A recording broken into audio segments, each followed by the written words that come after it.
ঢাকা-৪ আসনকে ঘিরে ত্রয়োদশ জাতীয় নির্বাচন জমে উঠেছে। রাজনৈতিকভাবে গুরুত্বপূর্ণ এই এলাকায় বিএনপি, আওয়ামী লীগ, জামাত ও এনসিপি সহ বিভিন্ন দলের প্রার্থীদের তৎপরতায় প্রতিযোগিতা পাচ্ছে ভিন্ন মাত্রা। হেভিওয়েট প্রার্থী, নতুন মুখ ও জোট সব মিলিয়ে শ্যামপুর কদমতলীর লড়াই এবার বেশ আলোচনায়। বিস্তারিত ডেস্ক রিপোর্টে।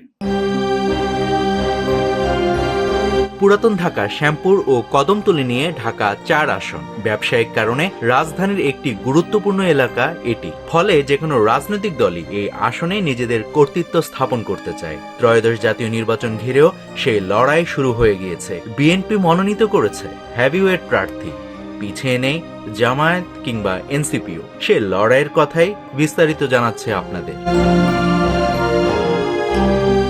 এই এলাকায় বিএনপি ও আওয়ামী লীগের দৌরাত্ম্য ছিল সমানে সমান। তবে ২০০৮ সালের পর বিরোধী দলকে পুরোপুরি নিশ্চিহ্নকরণে রাস্তায় যায় লীগ। ফলে বিএনপির যে ঐতিহাসিক চেইন ছিল তা বিনষ্ট হয়।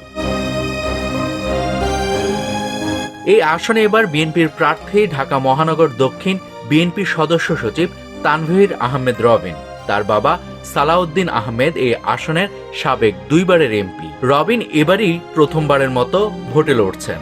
সব বয়সী ভোটারদের কাছে তার গ্রহণযোগ্যতা রয়েছে ব্যাপক। বয়স কম হওয়াতে এই এলাকাকে নিজের ও দলের ঘাঁটিতে পরিণত করার সম্ভাবনা আছে রবিনকে ঘিরে। এই আসনে জামায়াতের প্রার্থী ঢাকা মহানগর দক্ষিণ জামায়াতে শুরা ও কার্য পরিষদের সদস্য এবং শ্যামপুর জামায়াতের সাবেক আমির সৈয়দ জয়নুল আবেদিন। পেশায় ছিলেন তিনি একজন ব্যাংকার। দাঁড়িপাল্লায় তার প্রার্থিতা নিশ্চিত হওয়ার পর থেকে তিনি ব্যাপকভাবে প্রচারণা চালাচ্ছেন। অন্যদিকে এই আসনে হাত পাখা প্রতীক নিয়ে নির্বাচন করবেন সৈয়দ মোসাদ্দেক বিল্লাহ আলী মাদানী। তিনি ইসলামী আন্দোলনের প্রেসিডিয়াম সদস্য। চরমানাই আহসানাবাদ রাশিদিয়া কামিল মাদ্রাসার অধ্যক্ষ তিনি। পাশাপাশি গত বছর ইসলামিক ফাউন্ডেশনের গভর্নর নিযুক্ত হয়েছেন। ইসলামী আর্ট বা তার অধিক দলের জোট হলে এই 2 জনের যে কোনো একজন নির্বাচন করবেন এই আসন থেকে।